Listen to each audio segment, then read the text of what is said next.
بندروں کی۔ ایک گاؤں میں ایک ٹوپیاں بیچنے والا رہتا تھا۔ وہ دن رات محنت کر کے مختلف دھاگوں اور خوبصورت کپڑوں سے رنگ برنگی ٹوپیاں بناتا اور پھر اگلے دن انہیں بیچنے کے لیے گاؤں میں نکل جاتا۔ لوگوں کو اس کی رنگ برنگی ٹوپیاں بہت پسند آتی اور وہ اس کی ٹوپیاں ہاتھوں ہاتھ خرید لیتے۔ اس کے اپنے گاؤں سے دوسرے گاؤں جاتے ہوئے راستے میں ایک خوبصورت جنگل آتا تھا جس میں کچھ شرارتی بندر رہتے تھے۔ وہ بندر ہر آنے جانے والے کو بہت تنگ کرتے اور ان کی چیزیں لے کے درختوں پہ چڑھ جاتے۔ گاؤں والے ان سے بہت تنگ تھے لیکن وہ کچھ کر نہیں سکتے تھے۔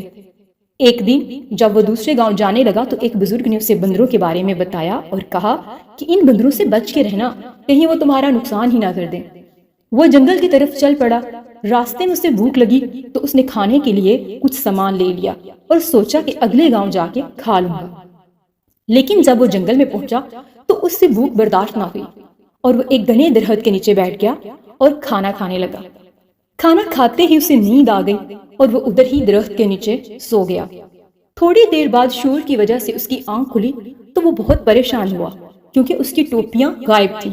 بس ایک ٹوپی ٹوکری میں پڑی تھی۔ اس نے اوپر دیکھا تو بندر اس کی ٹوپیاں پہنے اسے چڑھا رہے تھے۔ اس نے سوچا میں کیا کروں، کیسے ان سے واپس لوں۔ اس نے بندروں سے کہا میری ٹوپیاں واپس کر دو۔ بندروں نے بھی یہی کہا۔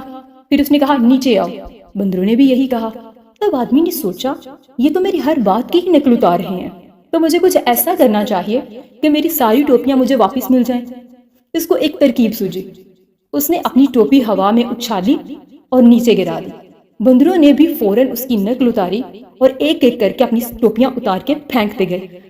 آدمی نے جلدی جلدی ساری ٹوپیاں اٹھا کے ٹوکری میں رکھی اور بندروں کو چڑھاتا ہوا خوشی خوشی اگلے گاؤں چلا گیا۔